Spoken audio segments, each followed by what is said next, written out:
സംസ്ഥാനത്ത് ജിമ്മുകളിൽ വ്യാപകമായി നിരോധിത ഉത്തേജക മരുന്നുകളുടെ ഉപയോഗവും വിൽപ്പനയും നടക്കുന്നുണ്ടെന്നാണ് കണ്ടെത്തലുള്ളത്. എറണാകുളത്തെ പ്രധാനപ്പെട്ട ഒരു ജിമ്മായ ഡെൽറ്റ ജിമ്മിലെ ട്രെയിനറായിട്ടുള്ള അജിന്ത് നമുക്കൊപ്പമുണ്ട്. അത്തരത്തിലൊരു വിവരമുണ്ടോ? അതായത് വ്യാപകമായി ഇത്തരത്തിൽ ജിമ്മുകളിൽ ഉത്തേജക മരുന്നുകളും കൂടാതെ നിരോധിത മരുന്നുകളൊക്കെ ഉപയോഗിക്കുന്നുണ്ടോ? വ്യാപകമായിട്ട് ഇത് ചെയ്യുന്നുണ്ട്. അത് പലരും ഇത് ഉപയോഗിക്കുന്നത് അതിൻ്റെ യഥാർത്ഥ സൈഡ് എഫക്റ്റുകൾ മനസ്സിലാക്കാതെയാണ് ചെയ്യുന്നത്. പ്രായം നോക്കാതെ 10-12 വയസ്സ് തൊട്ട് തന്നെ ഇത് ചെയ്യുന്നുണ്ട്. അതുപോലെ തന്നെ പ്രായമുള്ള ആൾക്കാരിൽ ഇത് ചെയ്യുന്നുണ്ട്. അവർ താൽക്കാലികമായ നേട്ടത്തിന് വേണ്ടിയാണ് ചെയ്യുന്നത്. പെട്ടെന്നൊരു 3 മാസം അല്ലെ 6 മാസം കൊണ്ട് മസിൽ ബിൽഡ് ചെയ്യുക, മത്സരത്തിലിറങ്ങുക, ഈ ഒരൊറ്റ ഉദ്ദേശത്തോടു കൂടിയാണ് ഇവരെല്ലാം ചെയ്യുന്നത്. അതിൻ്റെ ആദ്യം തന്നെ തുടങ്ങുന്ന ദഹന പ്രശ്നങ്ങൾ തൊട്ട് തുടങ്ങുന്നു. അത് കഴിയുമ്പോൾ നമുക്ക് മാനസികമായ പ്രശ്നങ്ങൾ, അതേപോലെ തന്നെ കിഡ്നി ലിവർ സംബന്ധമായ രോഗങ്ങൾ, സ്കിന്നിന് പ്രശ്നങ്ങൾ, ഇങ്ങനെ നിരവധി സൈഡ് എഫക്റ്റ് ഇതിനുണ്ട്.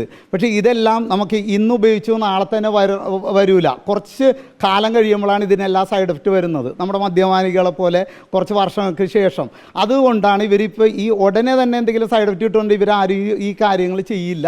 എന്നാൽ ഇവർ ഭൂരിഭാഗം പേരും ഇതിലോട്ട് പ്രേരിപ്പിച്ച്, അതായത് ചെറിയ പൈസക്ക് വരെ ഇത് ലഭ്യമാണ് എല്ലായിടത്തും. പണ്ട് മെഡിക്കൽ ഷോപ്പുകളിൽ അല്ലെങ്കിൽ വല്ല പ്രിസ്ക്രിപ്ഷനോട് കിട്ടുന്ന മരുന്നുകൾ തന്നെ ഇവിടെ സുലഭമായിട്ട് ഇത് വിൽക്കുന്ന നിരവധി അനധികൃതമായിട്ട് വിൽക്കുന്ന ആൾക്കാരുണ്ട്. അവരാണ് ഇത് കൂടുതൽ ഇത് പ്രൊമോട്ട് ചെയ്യുന്നത്.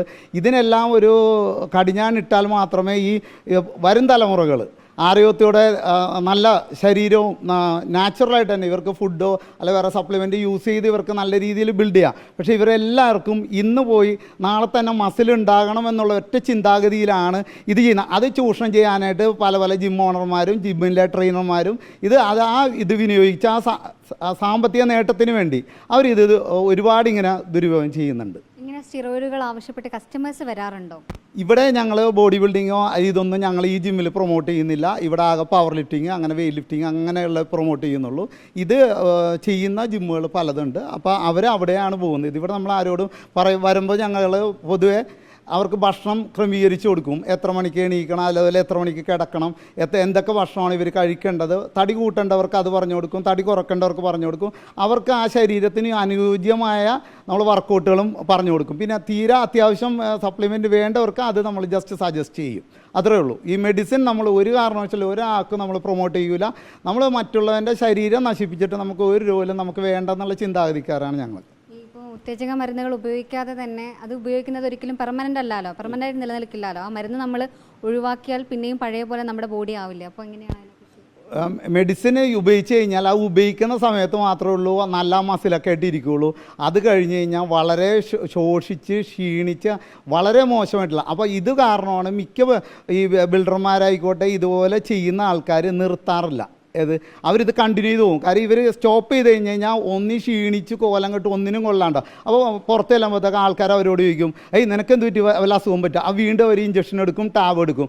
വീണ്ടും ഇവർ കുറച്ചാൾ കഴിയുമ്പോൾ ഡിപ്രഷൻ സ്റ്റേജും മാനസിക പ്രശ്നങ്ങൾ. അതാണ് ഒരുപാട് പേര് ഇതിൽ ആത്മഹത്യ ചെയ്യുന്നുണ്ട്.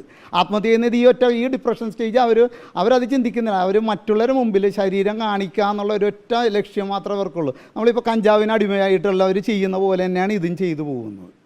ഇത്തരത്തിൽ ഒരിക്കലും ഉപയോഗിക്കാൻ പാടില്ലാത്തതാണ് ഇത്തരത്തിലുള്ള നിരോധിത സ്റ്റിറോയിഡുകളും. ഇതിൻ്റെയൊക്കെ ഉപയോഗം എത്രയും പെട്ടെന്ന് കർശനമായി ജിമ്മുകളിൽ പരിശോധന നടത്തണമെന്ന് തന്നെയാണ് ഇദ്ദേഹത്തിനും അഭിപ്രായമുള്ളത്.